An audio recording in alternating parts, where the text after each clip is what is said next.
There we go. Good morning, everyone. Good morning. You are all the early birds. 9:59, so we're going to give everyone, we had quite a few people register, so we're going to give everyone till about 10:05. I know that's like an awkward 5 minutes, but we'll see. We'll see as people start to join. But good morning, everyone. Thanks for being here.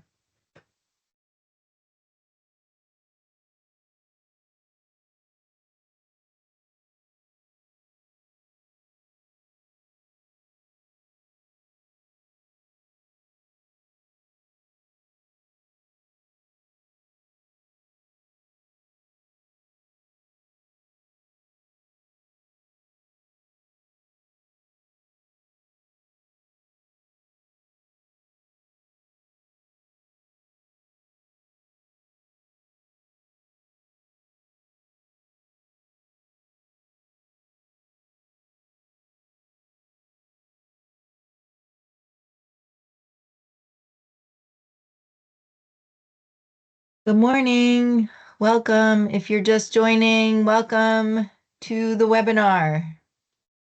Welcome, welcome. We're going to get started in a few minutes. Let more folks jump on.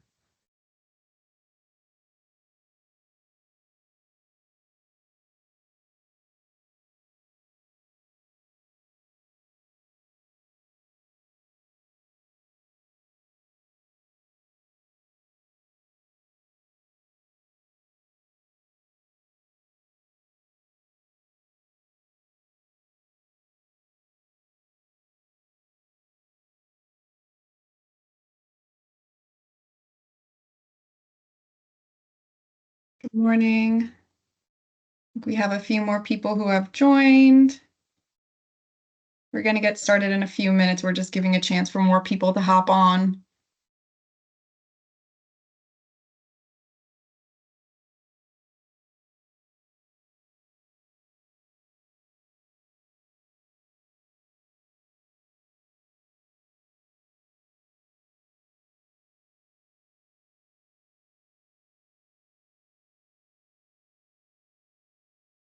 Good morning, everyone. Welcome to the webinar. We're excited that you're here. We're awkwardly sitting in silence for a couple more minutes to see if more folks are going to jump on. So we'll get started about 10:05. So if you got to heat up your coffee, do what you got to do. We'll get started at 10:05.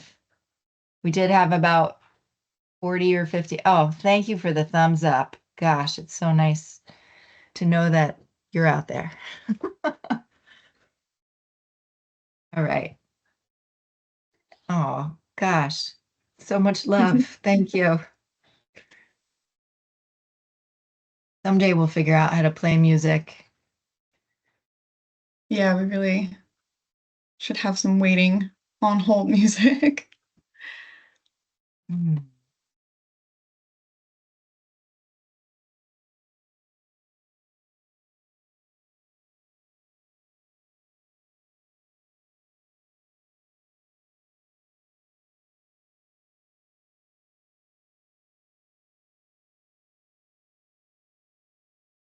Broken out my, I don't know if you can see this, my festive October mug. Only comes out in October. I've had this mug since I'm Michelle Gross, by the way. And now I'm just gonna coffee talk with Michelle for a second. That I've had this mug since probably 2006 or 7, back when I was a Starbucks barista, and I got that sweet discount, and I have my October festive mugs. Michelle, you're getting asked in the chat if Yeah. you are pumpkin spice type. So I was just saying this the other day, just showing my cute mug, my festive mug, so having formerly worked as a Starbucks barista, like I know, the ins and outs of all all of the drinks. I mean, it's been many years, over 15 years now since I worked as barista, but it is very nostalgic for me, I will say. So every season I get one pumpkin spice. I just one. Like I can't do it all the time or anything like that. I do like it. I like it with less than the actual amount of pumps that they put in. Um, but I do get one. So that's my pumpkin spice story. I'm sure anybody else, former baristas or current baristas in the house. Ooh, warm apple cider. Okay. Good morning, everybody. All right. So that was Good my coffee talk. Ariana. We have a few more people that have joined. And we are just going to get started. Okay, it's 10:05, so I think we can get started. So welcome, everyone. We are recording this meeting. We will be sharing this out to all of the network partners via network news. So if you know folks who wanted to be here who can't be here, that's fine. We're recording it. We will share this out. So welcome to our webinar on our organization-wide nutrition policy. We are very excited to officially launch this with the network today and, tell you a little bit about what has gone into developing this and what it's going to mean for you all starting now. So yeah, so I'm Michelle Gross. I'm the Director of Community Nutrition, and I'm here with Erin Long, who is the Community Nutrition Manager at CFBNJ, and we're going to be tag teaming this presentation. So here we go. Next slide. All right, so what is a nutrition policy? It is a formal written tool to ensure clear communication with stakeholders about our intentions and decision-making around the procurement of food. So who are our stakeholders? You all are our stakeholders. So that is our network partners, of course, our staff, our vendors, our donors, and neighbors throughout the communities that we serve. A nutrition policy is a commitment to you, right, to provide food that protects and supports individual and community health. So this is really part of it is part of our strategic plan as an organization to be addressing hunger as a health issue. Excuse me, and oh my gosh, stop. See, I already talked too much. This is the problem. Okay, I think I'm better. So yes, I was saying it is part of our strategic plan as an organization to really provide food that is appropriate and that is meeting the health needs, preferences, and cultural considerations of our community. So the nutrition policy is actually an operational enabler in our strategic plan, which means that we had to develop one, that we really needed to develop one in order to move forward with any other of the initiatives that we plan on rolling out that are going to focus on tailoring food to the wants and needs of the network and our neighbors. So again, this policy supports the priority of fulfilling neighbors' immediate hunger needs through access to nourishing food. And that word nourishing is really key there. So why have a nutrition policy? So yeah, we found it really important to get on board. Many food banks across the country already had nutrition policies. We wanted to have one as well because we are prioritizing this, as I said, in our strategic plan. So it's important because access to nutritious food is a key social determinant of health. So if you're not familiar, the social determinants of health are those factors, environmental situations that people live, work, play, exist in that really have an impact on individuals and communities' health, well-being, and quality of life. So as related to that, the USDA reports that diet-related diseases account for more than 600,000 deaths each year, or more than 40,000 deaths each month. That studies have shown that food pantry participants prefer to receive meat, poultry, fish, vegetables, and fruit over soda, candy, and other snack foods, and that food insecure households have a 50% higher risk of diabetes and a 20% higher risk of hypertension. So the nutrition policy is really developed and put into effect to help us address these issues. We're not going to solve them, but help us do better in, the food that we are providing out to you, the network. So this slide, this shows a study that Mazon, an organization, did across 180 food banks with and without nutrition policies or guidelines. So what you can see and what is significant about this is that in the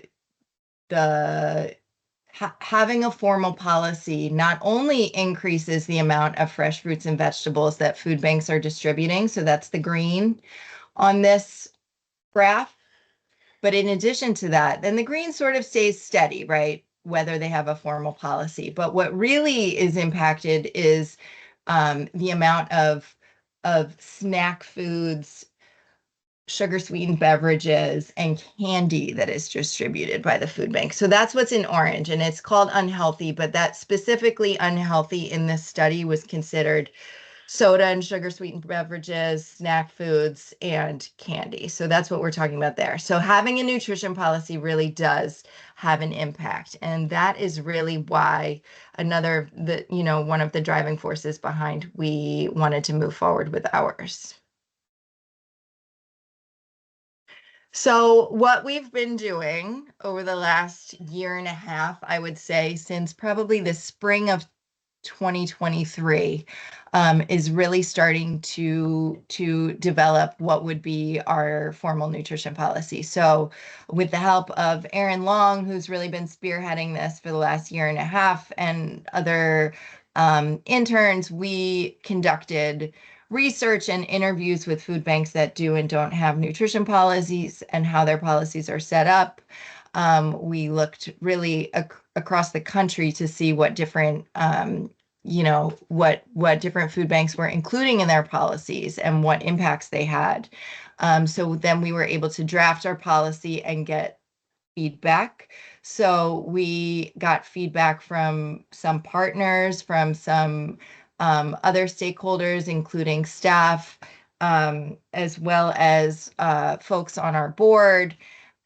We established an internal working group that was made up of not only our team, but also folks from operations, folks from network relations, folks from really every art donor services, because this policy really touches everyone. And we started meeting. And then the really big piece is that we began ranking our inventory using the healthy eating research guidelines, which Erin is going to talk about. And that was a really huge undertaking to go through our entire, picture our entire warehouses full of food and rank them based on these guidelines. So we started that at the end of 2023. We completed it in 2024. We analyzed 5 years of data. We set some goals, and the nutrition policy was formally adopted this past July. It is now up on our website, which we will drop the link in the chat before the webinar is over. So you can actually read the policy. It's like 8 or 10 pages long, I believe. But there's also oh, thank you. Gosh, Food Brigade, you're so great. There's also like a little PowerPoint video presentation that actually kind of goes through what's in the policy, which we're going to talk about next anyway.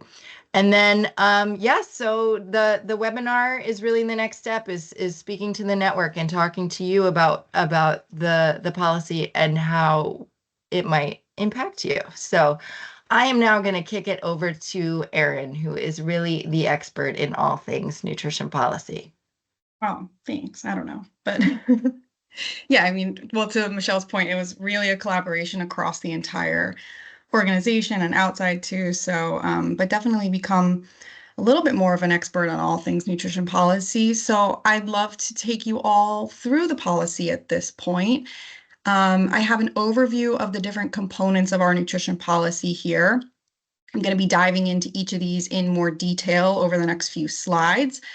So I just wanted to kind of give you a glimpse of each of the components and how they fit into the policy. So we start off with a rationale and benefits on why we established a nutrition policy. Then we have our healthy eating research, or the HER guidelines, and that's what we're using to nutritionally rank our inventory. Then we will go over our intentions for foods that we're prioritizing and deprioritizing. I'll review the goals that we've set for our inventory based on the HER guidelines, and then we'll cover the culturally responsive principles that we have in this policy. So our rationale and benefits. So there are the health and nutrition concerns that Michelle discussed on how a nutrition policy will impact those elements of our inventory. But there are also organizational benefits to introducing a nutrition policy. First being that it serves as a commitment to CFBNJ stakeholders that we will provide food that protects and supports individual and community health. And it also creates clear and consistent guides for our sourcing and distribution decisions. It can be used as a communication tool that helps us talk about what our nutrition goals are with our donors and vendors, and help better explain what types of foods we want to prioritize. It also helps CFBNJ understand and respond to our community's nutrition needs and what their preferences might be. And it is also a tool that we'll be using as an institutional memory. And that means that despite any changes in staff or management, we're maintaining that commitment to providing foods that are healthful. And then lastly, it helps us plan and prioritize what our strategic goals are for our inventory. And now here we have the healthy eating research guidelines. So we've been teasing about these throughout, and now we're going to get into them. So the Healthy Eating Research Guidelines, or HER, they provide a simple, practical way for us to assess the nutrition quality of our foods, and then we are able to assign rankings based on those nutritional qualities. So because defining healthy is very tricky. And if we asked everybody on the call what healthy means to them, I'm sure we would get a lot of different answers. So it's really important that we have a tool that makes sure that we're all on the same page when we're talking about the nutritional quality of our foods. So the HER guidelines work by dividing our products into 11 different categories. And you can see that chart on the right-hand side. Thank you, Michelle. We can see that chart on the right-hand side of the screen here. A little blurry because it is a screen grab, but if you check the link in the chat, you'll get the one pager, which you'll be able to kind of see it in full resolution. But we have 11 categories of products here. So it covers all food categories. And then from there, items are ranked into tiers. The vertical columns there, choose often, choose sometimes, and choose rarely, and they're color coded with green, yellow, and kind of a burnt orange. And they're separated into those tiers based on their contents of saturated fat, sodium, and added sugar. And the focus is on those nutrients because they are directly linked to chronic disease when consumed in high amounts. And so a little bit more just on the guidelines. They were developed in 2019 and by the Robert Wood Johnson Foundation, and they brought together a panel of experts from the charitable food system to make guidelines that made sense for our operations. And Feeding America has also begun adopting these guidelines. They're encouraging food banks at this time to start adopting them as well. So a little bit more about these guidelines. I wanted to kind of dive in on the three tiers that we have. So we have choose often, choose sometimes, and choose rarely. And like I said, foods are placed into these categories based on their content of sodium, saturated fat, and added sugar. But I also wanted to kind of slow down on the language here a little bit. The words are really important. So often and sometimes when we're talking about the choose often, choose sometimes categories, it's referring to the contribution that that food should make in someone's overall diet in the context of preventing and managing diet-related chronic diseases. For choose rarely, those are foods that we're talking about that have higher amounts of saturated fats, added sugar, and sodium, and may contribute more to chronic related diseases. So they should be consumed a little bit less in someone's diet. But I did want to be really clear that we, I, and our policy believe that there are no good foods, there are no bad foods. And so it's very important that the messaging around these tiers and our policy is careful. We don't want to assign any moral standards to food. So we're really just talking about the content of saturated fat, sodium, and added sugar when we're talking about these tiers and how much they should make up of somebody's diet. There's place for all foods. So, even some of our choose rarely foods, there's definitely place in every diet for those when it comes to celebrations, comfort, connections to culture. So just want to make sure that we're being very clear about that. We also have a few other categories that are not linked necessarily to nutrition. So we have an unranked category. These are things like cooking supplies, condiments, and also baby food. The HER rankings do not have any guidelines for ranking these items. And then we have assorted not ranked. So these are items that come in bulk to our agency and are challenging for us to rank because they could be very miscellaneous. So those will remain as assorted, not ranked. And now we have in our policy the foods that we will be prioritizing. So to prioritize CFBNJ's resources, support food preferences, and promote the overall health of those we serve, we will aim to increase the procurement of certain food items. And those are the ones that fall within the choose often and choose sometimes tiers of the HER guidelines. And these include fruits and vegetables, particularly with an emphasis on variety, and then products that contain low sodium or low to no added sugars, canned products that are packed in 100% juice, things like that. For whole grains, those are products that would contain less than 6 grams of added sugar. Our protein-rich foods, we want to also emphasize low sodium products, low fat and non-dairy alternatives. And then for our mixed dishes, again, just making sure that the contents remains low sodium and also low saturated fat for those. So really about bringing in more foods that are whole foods, whole grains, and lower sodium, lower saturated fat. When it comes to foods that we're deprioritizing, we will not have any total bans on foods because we know, like I said, all foods have a place. So by deprioritizing certain foods, we really just mean that CFB&J will not directly purchase or seek donations for these items. They will still come through our inventory. We will still see these items, but we want to make sure that we're not prioritizing the procurement of them so that we can reserve resources and space and all of those things towards our priority items that were on the previous slide. So this would include mechanically separated meats. We've received network feedback that this is not a favorable item among the neighbors. So we're deprioritizing that item. Otherwise, items that are high in sugar, saturated fat, and sodium, which would include sugar sweetened beverages and soda, desserts, and then any food item that ranks in the choose rarely category. So I wanted to give some context on how we determined our goals, which will be our next slide. Michelle referenced when we went through all of that inventory and 5 years of data, it was over 11,000 items that we had.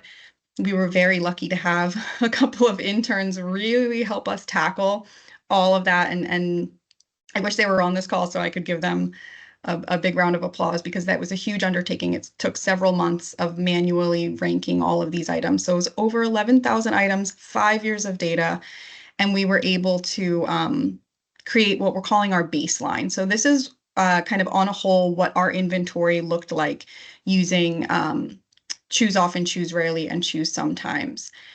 And what we see here, it's a graph representing from July 2018 to June 2023. You can see that 70% of the inventory is ranked as choose often, 21% ranks as choose sometimes, and 9% is ranking as choose rarely. We used this data to set the goals for our policy. So I'll move forward to the goals here. We set our goal at 95% that these foods are coming from our purchase inventory and would be a combination of choose often and choose sometimes foods. We're hoping to reach that goal by June of 2027. You can see there's a chart here at the bottom, and we're actually very close to our target. This is our most recent analysis of our inventory. We're looking at the first quarter of this fiscal year. So this is July, August, and September of 2024. And we are very, very close. We're at 94.6% of our purchased inventory is a combination of choose often and choose sometimes food. So we're 0.4 shy of reaching the goal right now. So really, really pleased on that. But we also have some supporting goals within the policy. And then this is focusing on making sure that we're providing a variety of fresh produce and that we're able to meet our neighbors' cultural needs and preferences. We're working right now on developing the baseline data for these 2 points, and then we'll be working in the internal working group on what our goal would be for that and strategies to meet increased variety of produce and culturally relevant foods.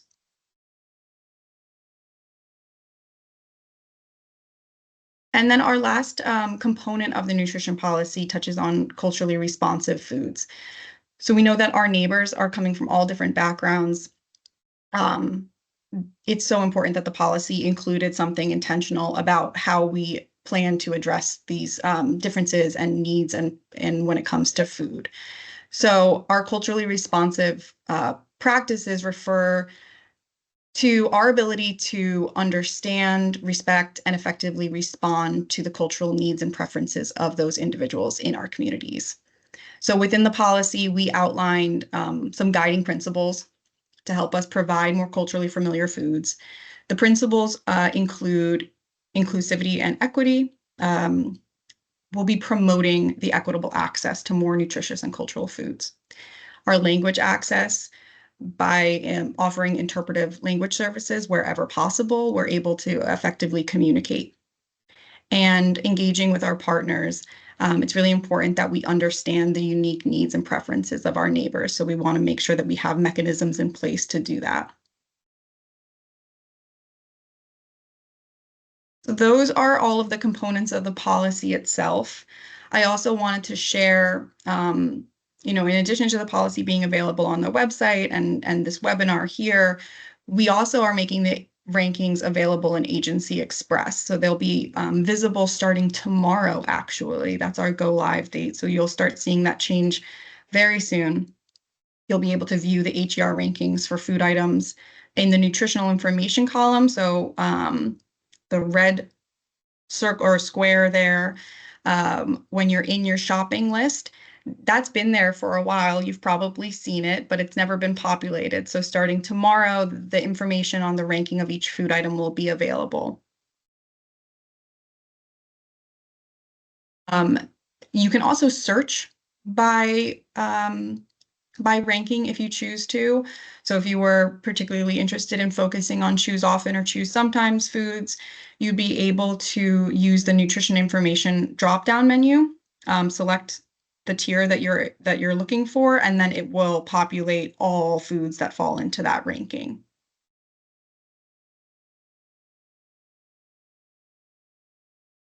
And so what does this mean for you? The AGR rankings are really meant to be information to help inform your shopping choices.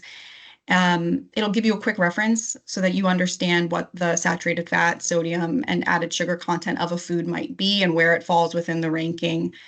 We're really excited to see how this might shape some shopping choices and decision making for our partners.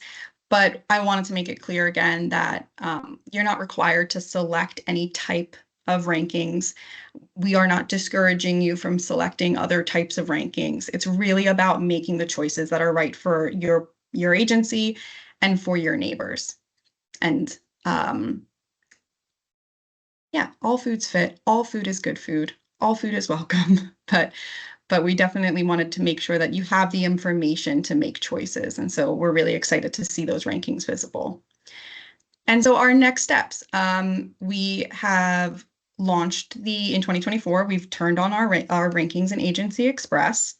In 2025, we're going to continue to conduct our quarterly analysis of inventory. We'll be also working on a baseline inventory or baseline analysis for our inventory of produce and culturally responsive foods.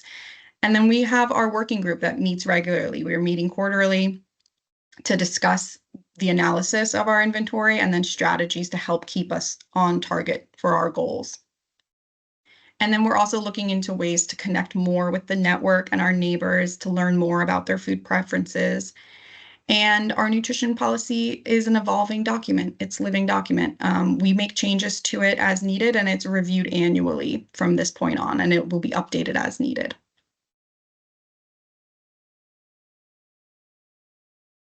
So we have plenty of time now. Thank you all, first of all, for joining, but we really wanted to make sure we reserved a lot of time for any of your questions or feedback, comments. So please feel free to enter into the chat. You can raise your hand. I think that we can take people off mute. I don't know. Yeah. I'm checking the settings to see if I can take people off mute. But definitely, oh, here we go. Don't mute notifications. Nope.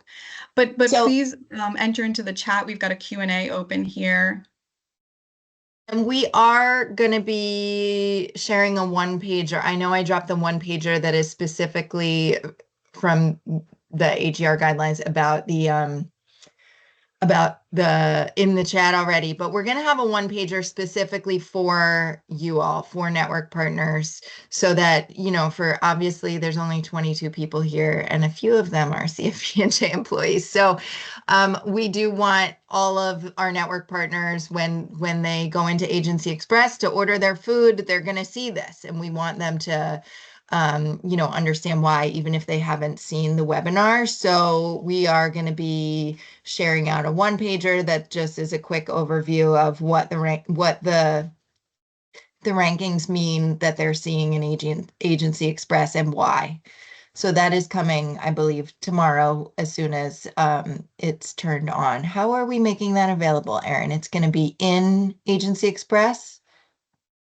Yes, the one page when you log into Agency Express, there's a pop-up with updates and dates of different webinars and things like that. There on that pop-up, we'll have a one pager explaining a lot of what you just saw here, just how they're going to be visible, how to interpret the different categories, choose often, choose sometimes, the unranked and assorted categories as well, just as kind of a refresher, and how to search for specific tiers. So oh, go ahead. Oh, sorry. I was able to turn off the mute. So if anyone has a question that they wanted to come off mute for, or a comment, you can feel free to do so, or use the Q&A chat. So Erin, we do have a question from Carmine and Karen at the Food Brigade.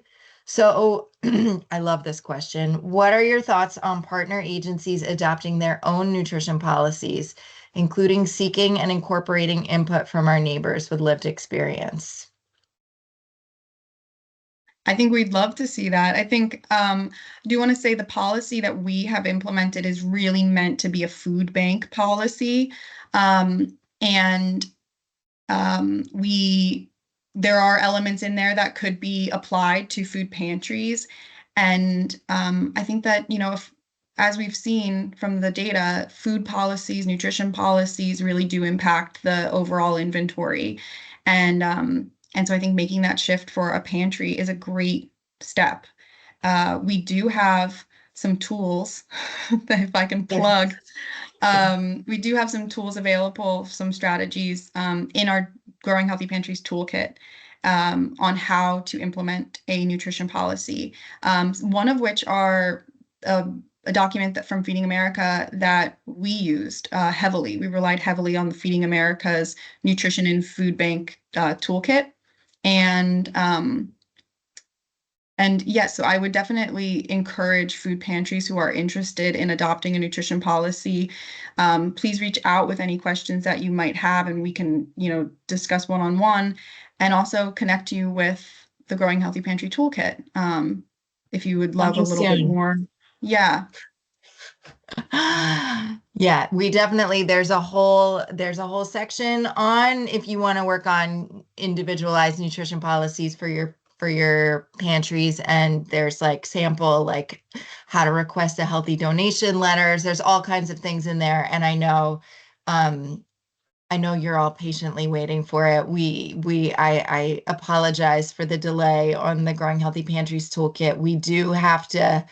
We have so much information that we need to track. I know, Carmen, can't wait. Thank you for your patience. We have to track all the information in order, to be able to like report back to our own funders about it. So we are still working through what that has looked like, and hiring an external evaluator and those kinds of things. So thank you so much for your patience. We are working on it, but those tools we can make accessible sooner rather than later. So definitely reach out. Jess Aarons is on here.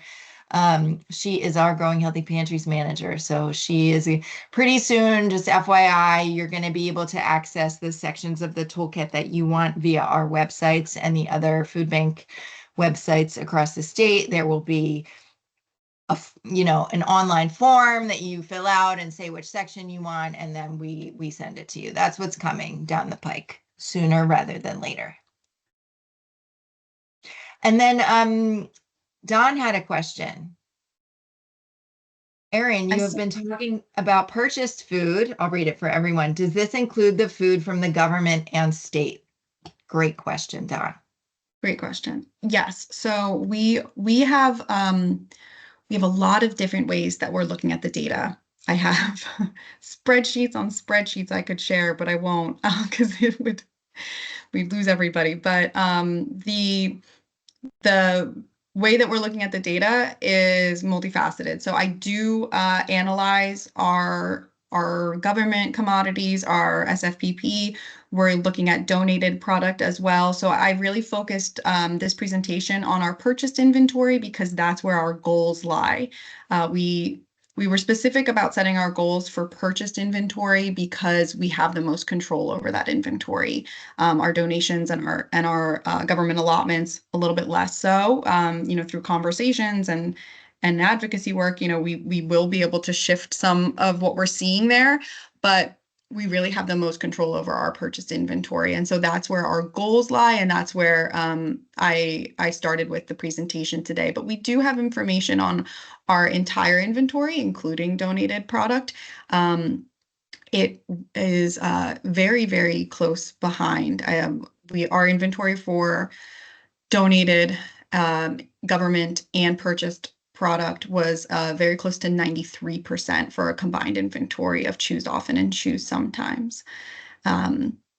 So we are looking at those products. We are analyzing that. And in our working group, we are continuing to discuss those areas and strategize about how to keep ourselves on goal. But we were really particular about what kind of goal we were setting and to make sure that it was where we had the most control. So we focused on purchased items.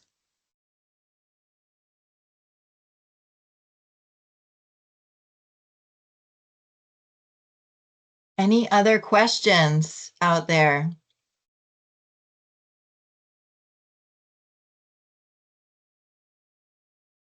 Well, since you all attended the webinar, you can be our ambassadors for the rest of the network. And when they have questions, we're gonna point them to you all because we really want everyone to understand, how this is related to the work that they're doing. So again, this will be going out in network news, the recording, as well as the one pager. And yes, if you are friends with other food distribution partners in our network and want to share any information that you heard today, to folks who weren't on the call, please do.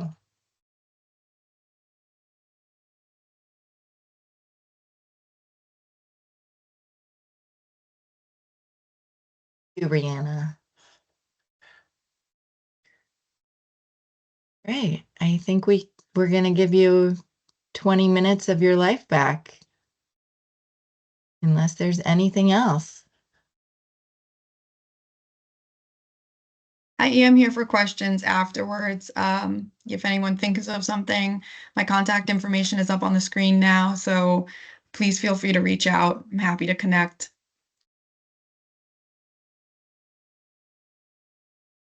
Awesome. Thank you Okay. guys so much. I appreciate it. Great. Thank you. Thanks, For going Thanks, through everyone. Take Thank 5 you. care. years of work. Thanks. All right. Erin, make sure you end it correctly.